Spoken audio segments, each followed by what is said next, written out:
theCUBE at Openstack Summit Atlanta 2014 is brought to you by Brocade. Say goodbye to the status quo and hello to Brocade. And Red Hat. Here are your hosts, John Furrier and Stu Miniman. Okay, hello everyone, this is theCUBE. This is SiliconANGLE and Wikibon's flagship program, theCUBE. We go out to the events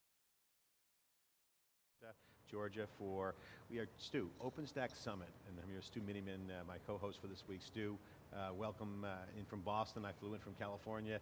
Openstack Summit, 4,500 attendees here to find out what is going to happen with the Open Cloud initiative. A lot of action going on in hybrid cloud. We've been in all the different events, IBM, EMC, you name it. We've been covering cloud up and down and around Amazon as well. Stu, I got to get your take. First of all, a lot of great keynotes here. The theme of Openstack this year is kind of a Star Wars theme, the Rebel Army, but basically it's about putting it in orbit, it's about putting the open source philosophy of open cloud into reality where it's going to move from a vendor fest contribution from a code standpoint for developers to customers. So I got to get your take. 4,500 attendees, about the same size as last show, but the vibe here is very much like we're happening, we're happening, we're happening.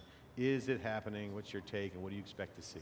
Yeah, John, so you're right. We need to switch from kind of that vendor fest to the customers. Rackspace comes out and talks about the Rebel Alliance. I liked what they talked about this morning. We need to go beyond just the developers and talk about the operators and the users without getting too many silos and being able to really have that DevOps mindset. And if John, the inside baseball at the show is you look at some of these keynotes and there's a bunch of names that you know in there. Of course, Rackspace is there, helped create OpenStack, and now have they lost their mojo in OpenStack? Because there's a lot of companies, if you were to ask who are the top 2 or 3 companies in OpenStack, I don't know that I would start with Rackspace. But there's a couple of companies that got kind of pushed out of the top keynote slots because there's only so many slots, and there's a lot of companies that are all going for that land grab and want to be a big part of OpenStack. Yeah, and the key thing is about 4,500 attendees, and this is like a lot of players here. I mean, the key is you're seeing a lot of the developers, obviously developer conference focused, but you're talking about massive penetration by the big whales, the big vendors, IBM, HP, VMware, Rackspace. IBM has an announcement today with some storage. So huge vendors are in here as well, and a lot of startups. So some news you hear. Piston Cloud has got support from Swisscon. Huge for the telcos. You see OpenStack really not only just for the enterprise, it's for service providers. You're seeing all this discussion about net neutrality. The telcos and the service providers certainly have a huge opportunity with OpenStack. And finally, the ecosystem in terms of development and support, Stu, are looking at, as Troy pointed out in his keynote, the top 3 proprietary cloud vendors have committed to spend $25 billion on cloud in 2014 alone. The spend and the effort in this land grab called the cloud is critical, and the debate happens on Crowd Chat even this morning about how much is on-prem and which will go into the cloud. Obviously the cloud purists will say, hey, it's going to be all cloud, but we're hearing, certainly from the analysts that on-premise will not go away anytime soon. We believe that. You'll see a nice combination between the data center and the cloud, and finally the key message of the keynotes this morning was software-defined culture. This is right in our wheelhouse. I mean, I think David Furrier at Wikibon was the first analyst in the industry to publish the software-led infrastructure paper going back a few years ago. That now has really kind of set the table for what virtualization has done with software-defined data center, et cetera. So a lot of action happening, a lot of news. I got to ask you, from your standpoint, what do you feel is the most important thing, and what is the biggest surprise that you think is going to happen here at the OpenStack Summit? So, John, the first question is, what is OpenStack going forward? It's supposed to be open and it's supposed to be a stack. There's a lot of if you ask the average end user, what is OpenStack? They think they're going to get cloud in a box. And of course, that's not what you're getting. It's not even, just a full layer. Some people have called it that really at the end of the day, you've got a kernel. And one of the things I'm looking at is there's dozens of distributions out there. And the question is, are we going to get some leaders in the space? You know, who are the lead horses? It's good that there's a lot of players. It's good that there's a lot of action. But you know, a customer can be buried by all the different options that there are out there. And you know, John, you talked about kind of the public versus private. That's obviously something that's an important topic. You know, if you look at, Amazon obviously is, got huge growth. Google and Microsoft are chasing them. And if I look at the big players here at Openstack, John, some of them, are building their clouds. You know, IBM's got their SoftLayer acquisition that they can put Openstack on top of it. They've got their PaaS layer, Bluemix on top of it. HP just made a big announcement last year with their Helion. It's Helion, right, John? Helion is the HP framework, but it's based on Cloud Foundry and it will sit in Openstack. Yeah, so right. As you build that stack, even OpenStack alone's not enough. There's that PaaS layer on top of it. When we were at Red Hat Summit just a few weeks ago, Docker really stole that, all the buzz of that show. One of the real values of PaaS, Platform as a Service, is supposed to be that portability of applications so that I can separate my application from my infrastructure. And Docker helped to do that. So, HP and IBM building their clouds, Rackspace, of course, does hosting, and all of these guys that sell infrastructure, not only the guys that sell infrastructure, but a lot of them that sell services are helping customers to deploy OpenStack in private environments. Well, I want to say that we would not be here if it wasn't for Red Hat and Brocade and this Red Hat supplying these great water mugs here. And theCUBE is an independent media operation. We're funded by our sponsors. I want to thank Red Hat and Brocade in particular. Of all the vendors, they are the best here this week, in my opinion, for stepping up and supporting theCUBE. And theCUBE, we work hard to bring you the news, the analysis, and the commentary, and that would not be possible without Red Hat and Brocade, and we want to thank those guys. They are clearly the MVPs this week. Let's talk about Red Hat for a second, because obviously the Red Hat Summit, we had theCUBE there. They're not involved in Cloud Foundry, Stu, in the PaaS layer, but also they have the Linux market. They've been in that for a long time, and Linux is what's made all this possible. They're really the DNA. And all the messaging from the other events we just were at were Linux for the cloud. And that's really kind of what people are talking about. So what is Red Hat's opportunity? What do you think Red Hat should do here at this event? Yeah, John, so right, Red Hat Summit was about the same size of this event, and if you look last year, Red Hat was $1.3 billion, which is good revenue, especially if you think that what they're trying to do is sell free software. When we had Jim Whitehouse on theCUBE, he said, we asked him, why aren't there more billion-dollar open source companies? And he said, selling free software, is hard. It's not selling the software; it's everything that they can wrap around it. And OpenStack is a huge opportunity for Red Hat. Anybody that's got support with Red Hat, are comfortable with them. They know that Red Hat has experience taking, something that's an open source project, making it enterprise ready, and giving a distribution that customers can trust, and they know that they have support. So Red Hat is, got a good partner ecosystem out there, and they have the potential to be a leader in this space. They've got close partnerships with Dell. IBM is a partner, but IBM also has their own distribution. So there's a lot to work out, but Red Hat could be an important player here. As you mentioned, they're not part of Cloud Foundry, so the PaaS strategy with OpenShift does put them at loggerheads with some of the other players out there. But Red Hat definitely a big player that we expect to hear lots from here at the show. Again, a lot of developer focus. IBM recently with Bluemix in the past certainly is key. HP with their Helion approach. Red Hat has their OpenShift. Certainly PaaS has always been the battleground, the middleware environment. But OpenStack is more than the PaaS. There's a lot going on at the storage level. We've always felt for many years at SiliconANGLE, Wikibon, theCUBE, that storage is really the heartbeat of what's going on with all the innovations on the disk side and certainly the flash side.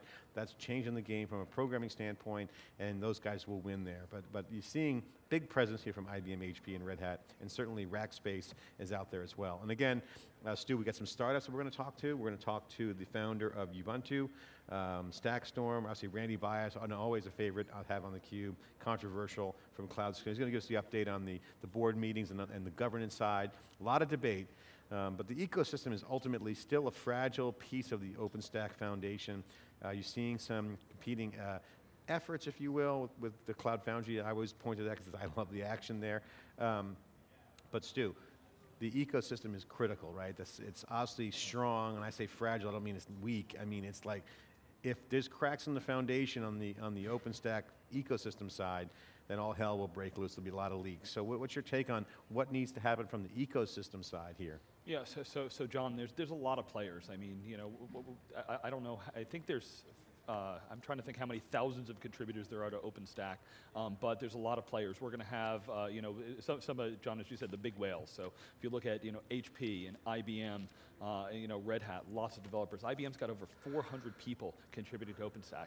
We're going to have Lou Tucker from Cisco, who's got a new business unit that has Cisco's intercloud offering. So Cisco, of course, is known as being the networking behind everything. So, how does cloud, how does Cisco stay ahead of being disrupted by all of these cloud players? Because the mega cloud guys, aren't looking to buy Cisco hardware.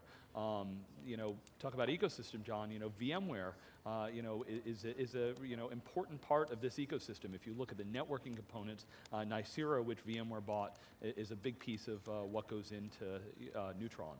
It's a very complex and nuanced ecosystem. As you said, there's competing, forces in here. There's some projects that get spun up.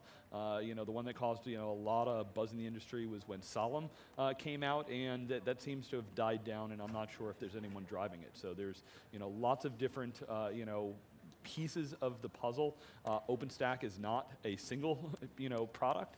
It is multiple pieces that make up the stack. Kind of like if you look at the big data ecosystem. I mean, there's Pig and Hive and all these other little pieces, and somebody's got to wrap it all together and help deliver to the customers. And the thing for me is, if I look at the enterprise, John, enterprise likes simple solutions that are pre-packaged for them. So I expect the converged infrastructure is going to be important in this space, and people have to simplify that, give that orchestration layer, automate the whole thing, and enable not just the developers, but everybody that manages the whole infrastructure to do what and as do. always, we'll be on crowdchat.net/OpenStack. We decided not to use the OpenStack Summit hashtag for the crowd chat this week because mainly it's just too long of a hashtag. No offense to the show here, they got to shorten that down a little bit. But Tim Crawford's out there. Hey Tim, saying hello. He says a comment already. Arguably the ecosystem will make or break the ability for the platform to succeed. I totally agree with him on that one. There's already some jokes on Twitter like, hey, the Imagine Dragons going to be the live band for the OpenStack Summit, given that they played at the past 3 weeks of tech shows back to back to back. But Stu, in all seriousness, the ecosystem is critical. I do agree with you there. But if you look at what's in that room, the room is packed. I mean, standing room only. I mean, this is what I love about this event. This is why we're here. I mean, we wish we had more support from some of the vendors out there to do more of a bigger production, and so we have limited slots available this week. But it is where the action is, and that's our philosophy. We go where the action is. I'm telling you right now, Stu, OpenStack is the real deal, in my opinion. I am looking and watching for cracks in the foundation so we can identify them and talk about them. But really the news is pretty positive. You're seeing certainly the telcos with the Pistons, very good news today. Also you're seeing a lot of stuff on the enterprise. You're seeing the discussions going from vendor Olympics, jockeying for who's got leadership, to actually buying, and they're seeing some purchasing. So we will be focusing on that this week. So anything else to chat about, Stu, before we wrap up? Yeah, I mean, if you talk about on-premise, maybe we can get into a little bit of the economics of this. How is it going to, make, enterprise IT's life easier? How is it going to be cheaper? Because if you just look at, it's not necessarily simple for a customer to put all of this together, and if I'm putting it on-premise, how is that cheaper than what I was doing before? We're going to dig a little bit into some of the security items, John. I was talking to a friend of mine who worked for a pretty large security company, and they just had their customer council, and they said, from a security standpoint, I don't want to go to the public cloud because I'm worried about the NSA, I'm worried about Heartbleed, I'm worried about so many different things. But my concern is if I do it internally, is that kind of private hybrid cloud really going to save me any money over what I was doing? So, John, I know you're going to dig into the DevOps angle here because that should really help the agility of what companies are doing. And from an infrastructure standpoint, if customers aren't making changes or adopting something new, then they're not going to kind of save what they need to be able to take it to deal with the onslaught of growth that they have of all of their data. Yeah, I mean, the game is still the same. The players are moving around, the dollars are coming in, you're starting to see some formation, you're starting to see the swim lanes as it's being talked about in the industry. But ultimately, it's still a jockeying, Stu, for who's going to have what position. It is totally a land grab in the OpenStack area. Cloud certainly will be a disruptive, massive force that's going to change the economics. Yeah, that's well documented. Certainly we've been doing that for 2 years, certainly this past year. Has 100% dedicated to the conversation of mobile, cloud, big data, and certainly with social connected consumers with the phones. You're seeing an absolute disruption that will be at the cloud level. The cloud is the engine of the economics, it's the engine of the innovation. You're already seeing new experiences, new stuff happening. So we're excited. This is theCUBE, live here at the Openstack Summit. I'm John Furrier with Stu Miniman. We'll be right back with our first guest after this short break.